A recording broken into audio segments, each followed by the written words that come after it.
রসুল একটা প্রেসক্রিপশন দিয়ে গিয়েছেন যে উম্মত তোমরা কি করবা। এই প্রেসক্রিপশন নবীজি দিয়ে গিয়েছেন যে উম্মত তোমরা কি করবা। আন আবি হুরায়রা রাদিয়াল্লাহু তাআলা আনহু قال قال النبي صلى الله عليه وسلم انظروا إلى من أسفل منكم তোমরা দৃষ্টিপাত করো, তোমরা দেখো তোমাদের চাইতে নিচে যারা আছে। প্রত্যেকটা ব্যক্তি যার যার অবস্থান থেকে তোমরা তাকাও, তোমাদের চাইতে নিচে আছে কে। আমার দুইটা হাত আছে, আমার চক্ষু আছে, আমার কান আছে, আমার পঞ্চ ইন্দ্রিয় আছে, আমি হাঁটতে পারতেছি, আমি সব কিছু আমার নিজের উপরে করতে পারতেছি, নিজের শক্তিতে আমি করি। তাইলে আমি যদি মনে করেন আমার চাইতে উপরে যারা তাদের দিকে তাকাই, তাইলে এটা হবে না। আমার তাকাইতে হবে রাস্তায় যে শুয়ে আছে তার দিকে, অর্থ একটা হাত নাই বা যার একটা চোখ নাই তার দিকে তাকান, তাইলে ভিতরে কৃতজ্ঞতা বোধ আসবে, শুকরিয়া আসবে। আর যদি উপরে তাকান তাইলে এই হাতের শুকুর আদায় হবে না। বুঝাইতে পারছি সহজ কথায়? তাইলে কৃতজ্ঞতা আদায় হবে না, শুকরিয়া আদায় হবে না। যদি তোমার অবস্থানের নিচের দিকে তাকাও, হাদিসে পাকের ভিতরে রাসূল বলেন ফাহুয়া আজদারু আল্লাহ তাজদারু নি'মাতাল্লাহ, আল্লাহর নিয়ামতের শুকুর আদায় করার এটাই সবচাইতে উত্তম পন্থা। উপরের দিকে তাকাইলে এই নিয়ামতের কৃতজ্ঞতা আদায় হবে না, যদি নিচের দিকে তাকান তাইলে এই নিয়ামতের কৃতজ্ঞতা আদায় হবে। হাই রে, ওর তো হাত নাই, পা নাই, চোখ নাই, কোনো কিছু নাই।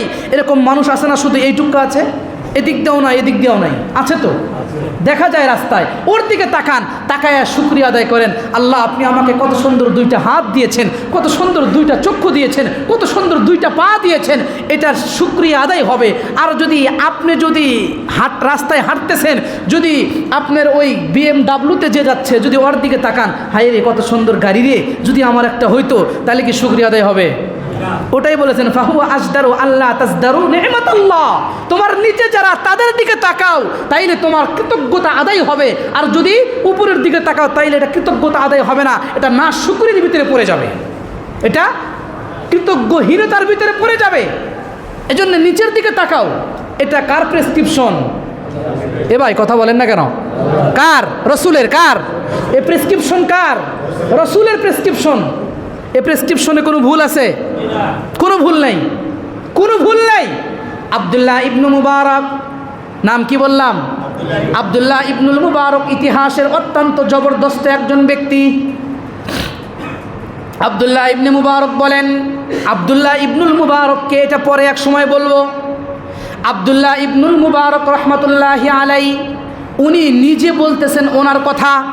উনি বলতেছেন যে আমি আমার জীবনের শুরু লগ্নে আমি অত্যন্ত বিত্তবান, অত্যন্ত ধনী, যারা অনেক হাই সোসাইটির, আমি তাদের সঙ্গে চলাফেরা করতাম, ওঠা বসা করতাম। আমি যখন তাদের সঙ্গে ওঠা বসা করি, মাঝে মাঝে আমার মনে হয় যে আমি আর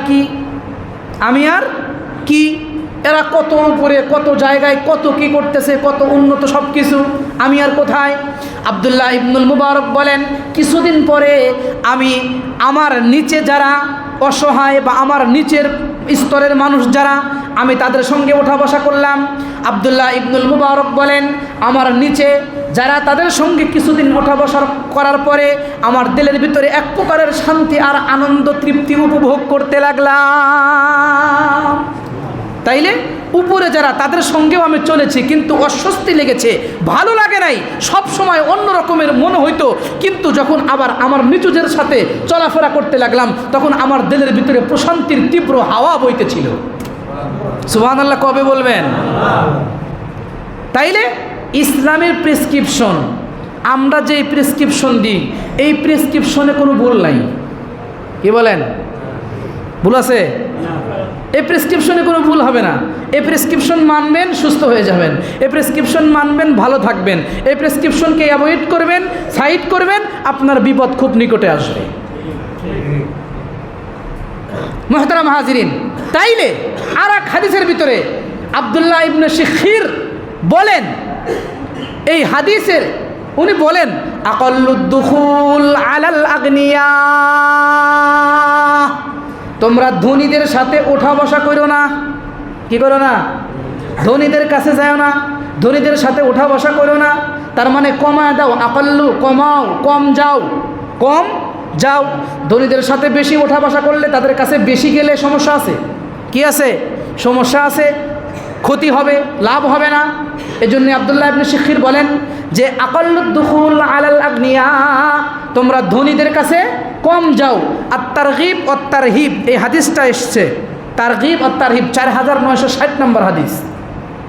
আব্দুল্লাহ ইবনে শিখির উনি বলেন যে রসুল বলেছেন যে আকাল্লুদ দুখুল আলাল আগনিয়া, ধনীদের সাথে ওঠা বসা, লেনদেন যা হোক সব কিছু কম করো, সব কিছু। তাইলে কি হবে? উনি বলেন তাইলে হবে হলো ফাইন্নাহু আহরা আল্লাহ তাজদারু নি'মাল্লাহ, ওই আগের হাদিসের কথাটাই। তাইলে ধনীদের কাছে যখন যাতায়াত, ওঠা বসা, লেনদেন সব কিছু কম করবা, তখন তোমার এটাই আল্লাহর নিয়ামতের শুকুর আদায়ের উত্তম পন্থা। শুকুর আদায়ের কি হবে? উত্তম পন্থা হবে, উত্তম পন্থা এটা হবে। তাইলে যদি এইভাবে দুনিয়ার বিষয়ে, কি বিষয়ে ভাই? দুনিয়ার বিষয়ে যারা নিজেদের নিচে, তাদের দিকে কি করা? দৃষ্টিপাত করা। আর আখিরাতের বিষয়ে ইবাদত বন্দেগীতে যারা নিজের চাইতে বেশি, তাদের সাথে তুলনা করা। বুঝাইতে পারছি কথা? ইবাদত বন্দেগী দুনিয়ার বিষয়ে নিজের নিম্নে যারা, তাদের সঙ্গে সব কিছু করা। আখিরাতের বিষয়ে যারা নিজেদের উপরে, তাদের সঙ্গে তুলনা করা। উনি এত রাকাত তাহাজ্জুদ পড়েছেন, ইনশাল্লাহ আমি কালকে থেকে আরও 10 রাকাত বেশি পড়ব। এইটা কখনো আসে না, এইটা কখনো আসে না। এজন্য আমরা কৃতজ্ঞশীল বান্দাও না, ধৈর্যশীলও না। কৃতজ্ঞশীল না, ধৈর্যশীল না, এটা আমাদের ভিতরে আসে না। আমি তো শুরুতেই বললাম যে আমাদের ভিতরে আসে, উনি 5 তলা দিয়েছেন আমি 10 তলা দেব, উনি 5 তলা দিয়েছেন আমি 10 তলা দিব। আমি মাঝে মাঝে এই কথা বলি যে প্রিয় ভাইয়েরা, 5 তলা আর 10 তলা আর 20 তলার দিকে তাকায় লাভ নাই। একটু কবরস্থানের দিকে তাকায় দেখেন কত 50 তলা 100 তলা আলা ঘুমায় আছে।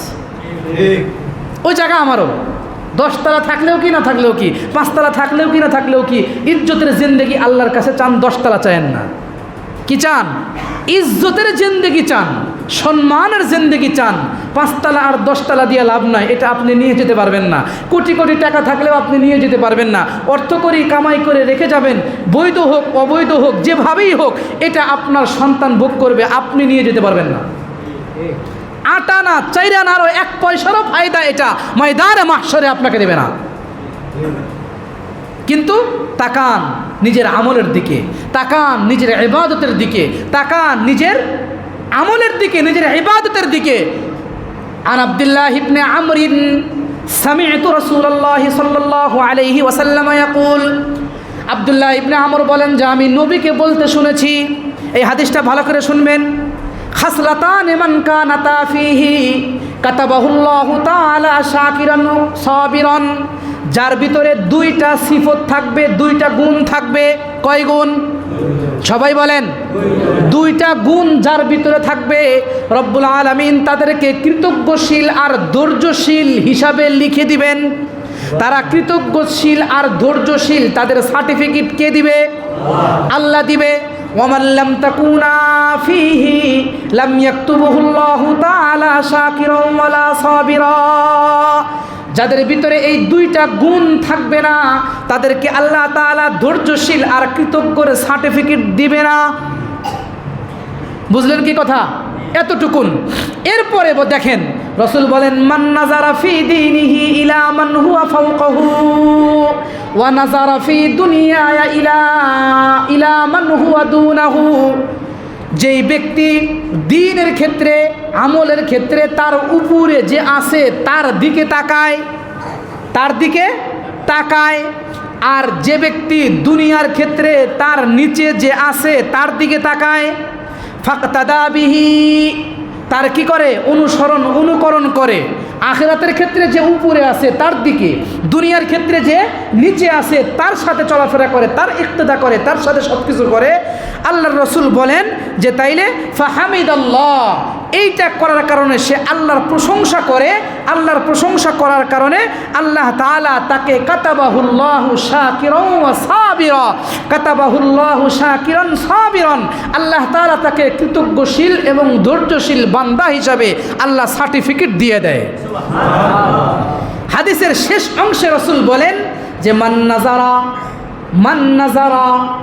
ইলা মান নাযারা ফি দীনিহি ইলা মান হুয়া দুনাহু, যেই ব্যক্তি দ্বীনের ক্ষেত্রে আমলের ক্ষেত্রে তার নিচে যে তার দিকে তাকায় আর দুনিয়ার ক্ষেত্রে যে উপরে ওই 10 তলার দিকে তাকায়, রব্বুল আলামিন বলেন ওই 10 তলার দিকে তাকায় আর আফসোস করে ফাআসিফা আলা মা ফাতাহু মিনহু, হাইরে ওর 10 তলা হইল আমার তো হইল না, আর 20 তলা হইল আমার তো হইল না, কোটি কোটি টাকার মালিক হইল আমার তো হইল না, আমারও তো দরকার।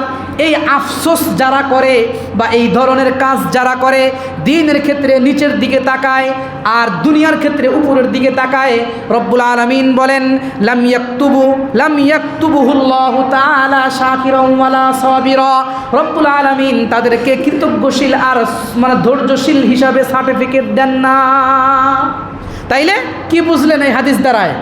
যে দুনিয়ার দিকে তাকাইতে হবে কোন দিকে? কথা বলেন, নিচের দিকে। কোন দিকে? নিচের দিকে। আর আমল আখিরাতের দিকে তাকাইতে হবে কোন দিকে? উপরের দিকে। তো মুহতারাম হাজিরিন, তাইলে আখিরাতের সামানা আগামী শাবান আপনি পাবেন কি পাবেন না এটা তো নিশ্চিত না। সেজন্য সুবর্ণ সুযোগ এটাই যে শাবান মাস শেষের দিকে, শাবান মাসের আজকে 4র্থ জুমা, এ পুরা মাসের হিসাবটা একটু নিজেই একটু মিলান তো দেখি কি করছেন আপনি।